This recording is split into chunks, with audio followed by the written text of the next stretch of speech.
Well, welcome back again, everybody, to another video. And those of you who are new to the channel, well, welcome too. It's cold out today, so it's a little hard to do any, trying to do any videoing today. Like last night, it was minus 25 degrees Celsius. So I thought, well, in this video, it's been a while since I made since the last video. I thought, well, let's go in where it's nice and warm. I want to show you something that I actually purchased and I'm actually quite proud about. So let's go into the studio and I'll explain it all to you in there because it's a little bit warmer than it is out here.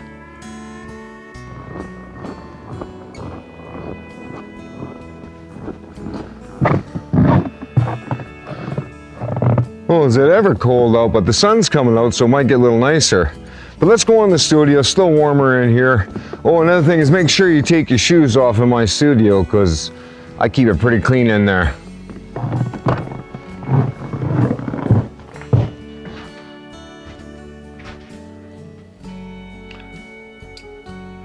Well, that is definitely a lot warmer in here than it is out there in that cold.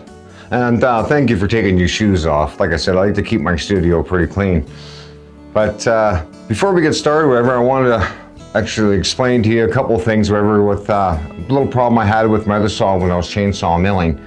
So I'm going to show you that first, but the main thing is I bought this mean guy right here. But we're going to get into this. It's a Husqvarna. It's a 266XP, but we'll get into that here right away. But first of all, I want to show you whatever some mistakes I made with the MS250 Stihl that I did when I was chainsaw milling, so you guys don't make the same mistake. So in front of me, like, I got my MS250, whatever, like I was showing in my previous videos of chainsaw milling. I was using the smaller saw and explaining you can use a smaller saw. The mistake that I made was when I was doing my first cut with the saw, I wasn't paying attention, and I thought the chain was getting dull, so I was trying to rush to get that one cut through, so then I'd go and sharpen my chain. And so what happened was the wedge that the very first wedge you put in at the very back of the log or whatever, I had that in, and it was doing just fine, but I wasn't paying attention, and the wedge fell out. And all of a sudden, it was getting tighter and tighter, and I'm like, what's going on? And for some reason, I kept putting, like I'm saying in my videos, don't give it force. Let the chainsaw do its thing and just let it feed. And I didn't do that. I thought, well, the chain's going dull. And so I started putting pressure to it, and I'm like, it was getting worse and worse and worse. I'm like, whoa, so I stopped or whatever, and then I couldn't even back the saw up, nothing. The saw wouldn't even turn, it was bogging right out. And I'm like, what is going on? And what was happening, because now that wedge fell out, it was putting pressure to my bar and my chain. So what was happening, it was actually making the chainsaw actually go down because I was putting pressure to it. And this is why I explain in the videos wherever, don't let the saw do its job. But I didn't do that. So it was starting to put pressure down on it, which wedged the saw, and I couldn't even, that chain wouldn't even turn. It was just bogging the saw right out. And what happened, you can see in the video here, like you see here on the chain, you can see on the bar itself here, you can see where I burnt it. And oh no, so I got the saw out. It was some timing or whatever, but I did get it out. And I was looking at the bar, oh no, I think I ruined my bar. And this is an older bar. I've had this saw for quite some time now. And with the chain now, like you always know if your bar's wore out, if you take your chain and you can wiggle this chain like I'm doing right now. Like I could still use this chainsaw, but now it is time I'll have to buy another bar.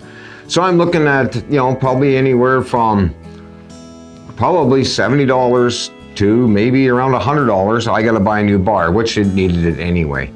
But I thought maybe I'd just quickly show you this, whatever, just so you guys don't make the same stupid mistake that I just did.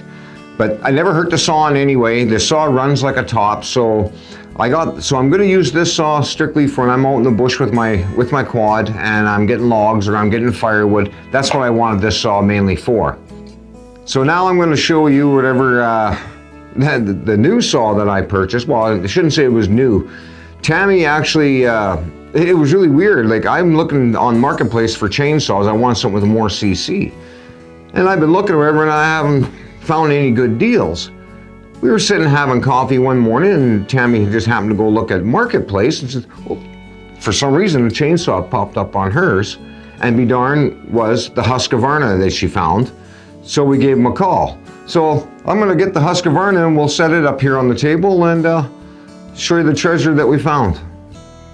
So this is the Husqvarna that I purchased from this fellow.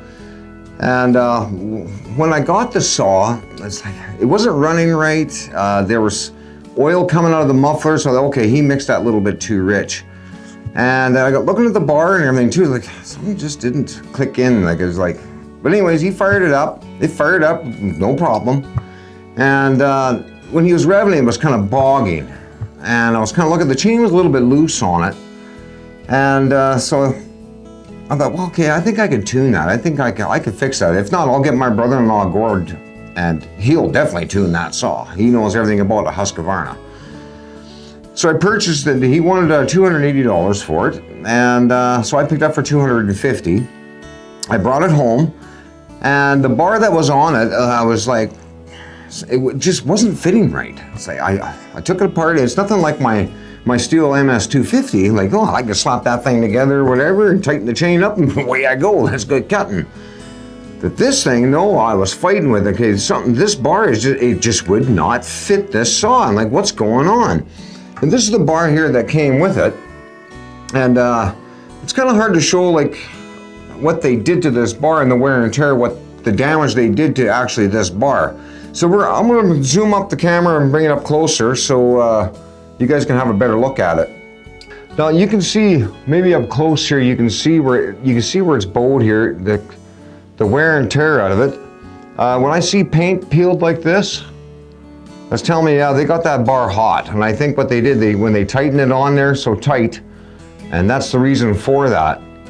Another thing I noticed right off the bat, when I was putting the bar on the saw, you can see up close here, they cut this to go bigger so it fit the saw. Like you can see where they cut it out? And also right here, you can see where they took a drill bit and they drilled that hole bigger, just so they can get the adjuster to fit in there. And when I got the saw, the bar was upside down like so. So I got looking at that bar, okay, there's the problem right there. So I thought, well, okay, we're going to Edmonton. We'll go to a Husky dealership, and I'll purchase a new bar for it, and we'll go from there. So when we went to Edmonton to the Husqvarna dealership, I had him actually look over the saw a little bit too. And first thing he did is he checked the sprocket and he checked the clutch and everything on. He said, well, no, there's no wear. He said, but you can tell with that sprocket, if they would have kept using that old bar, he said, yeah, I even showed him the bar. He shook his head and he's just like, okay. He says, well, he's seen some pretty nasty things, but he said that one there, I guess, was quite creative. But anyways, he checked the clutch, he checked the sprocket and everything on, and he said, well, there's a little bit of wear. And he said, but he says, you'll be fine, you'll get lots of use out of that saw. So the bar that was on it was a 20-inch bar. And I was talking to my brother-in-law about it, and I was gonna go actually 24-inch bar, but go a little bit bigger. And he was saying, well, how big of a logs are you gonna be cutting? He says, your quad can only haul so much and you can only move so much. And I said, well, no, our logs are only gonna be roughly about so big around. And I said, maybe 12 inches, 15 maybe tops. I said, that's pushing it for the weight wise for my little trailer to even haul it.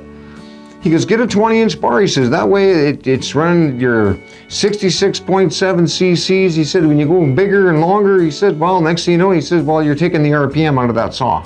He says, stay with a 20-inch bar. He says, you don't need anything bigger than that. So we went to Husky, whatever, and I purchased from him, whatever. I got a 20-inch bar, and this is the X-Tough, or whatever you call it. Nice bar on it. I think it's more of a heavier duty of a bar. You can change your front sprocket on this bar too if you take it in, but knowing me, I'd probably just go buy another bar. But it is, I'm pretty sure you can change that. It looks to me that you can. But what I did too, I bought the bar and 2 more chains, like the chain that came with the saw, right to the garbage. No, I'm not even messing with that chain. And like I showed you on my MS250 when I said where my chain was loose, I had to replace the bar. Well, this one's brand new. I've never even ran this saw yet. I haven't cut nothing yet with this saw. But this bar, yeah, like that chain barely moves. But beautiful shape saw or whatever. And then I had to do some fine tuning on it. So I had to adjust the carburetor on it and the idling. Kind of like I did with the carburetor too, whatever. I had to go, like I set it right down. I couldn't get it to run right, but long story short, I got it all tuned up on my own. I'm still gonna get my brother-in-law Gord just to go over the saw and make sure, but right now I got it purring like a kitten. It fires right up, sits there and idles beautifully. I just haven't cut with it yet, but I'll get Gord to look at it, and I know darn well, like he's gonna say, yeah, that was a good buy. But so in total, with the bar and 2 chains, it was around a couple $100. So in total, like, you know, $450 for a 1987 saw. So it's what, 39 years old, I guess. But it's an antique, but it runs like a top. But if it's gonna, you know, I want it to work good for my chainsaw milling. And another thing I did, I'm gonna come up with another video here soon on how to make your own ripping chain. This one here, I already made this into a ripping chain. It's the same as Granberg's milling chain. I kind of like the Granberg. I did a lot of research on milling chains, and the Granberg seems to be the best ones going out there. But when I was at the Husqvarna dealership, and I mentioned about, I told him what I was using the saw for, and he said, well, then you need a ripping chain. And I said, well, if there's not much more money, I'll just buy another ripping chain. And so he priced out, he goes, oh, he said, they're a little bit more money. And I'm kind of like, well, I can make my own. I've done how many of them? I said, no, I'll just buy a normal. I want a good chain, and I'll make my own. It's quite simple to do. But I'll have another video coming up on that, whatever, and I'll show you how I did it. And it's really, within a half an hour, you can make your own milling chain, so why not do it that way and save yourself $1, and it'll work just the same as buying one. Also, another thing I did too was I took the top off whenever I wanted to check the air filter. Yeah, of course, the air filter was just cake. So that had to be all cleaned up too. And actually, I like Husqvarna's air filters. I kind of like this one better than I did on my MS250. But this one here, whatever's easy, you can wash the filter out with soap and water or whatever and blow it all out and put it back in, and away you go with it. So I do like the air filter system on this thing. The clutch, to fit the clutch or your side plate on for your bar, the clutch is kind of, you got to get that clutch over your clutch plate. But once I knew what I was doing or whatever, like I said, I've never had a Husqvarna, but once I knew what I was doing, and it all slapped together nice. And so far she's running like a top, a new bar and chain. She's running beautiful, this thing. But, oh, another thing I did too was I noticed, I couldn't figure it out. I had to YouTube it. It's even got handlebar warmers. There's a switch there for it. Right underneath, right here. So yeah, it's got handlebar warmers too, but I don't know if it works or not. I don't have any intentions to actually go out and when it's freezing cold weather and go out and doing some chainsaw milling, or even to go get firewood. But I haven't really tried it, so maybe it does work, maybe it doesn't work, I'm not sure. But at least it has that feature. I thought that's pretty cool. But I don't know, I'll bring the other saw up here or whatever, and we'll compare the two in sizes, and you're like, yeah, much bigger saw. But one thing about it for sure I'd like you guys to do is leave me something in the comment, like, was this a good deal for this old of a saw for 1987? Or did I get ripped off on this saw? Like I said, it runs like a top, so leave me some in the comments. I really like to know. So here's the difference between the two saws. Like, yeah, this little MS250 or whatever, it's definitely small, but it's good enough for what I'm using it for, especially if I'm gonna go and get firewood or I'm gonna go get a log out of the bush. This little saw is gonna do me quite well or whatever when I take it on my quad. With this one here, it might be a little bit too big and bulky, but my main goal was to actually, I want it just strictly for chainsaw milling. So that's what this is gonna be for. So I'm gonna have to, I guess, make a video again on the chainsaw milling and show you how this bad boy performs. But I'm pretty happy with it. Like I said, leave me a comment. I really like to know about that saw a little bit more about it. So anyways, not really much more to explain. I guess that's another video. And like I always say in my end of my videos, if you like this video, well, you gotta check out these videos. And I know you guys are gonna be pretty impressed with them. Or even hit that subscribe button and you'll be notified every time I come out with a new video. So I guess that's another video accomplished on Measures Adventures, and we'll see you guys on the next video.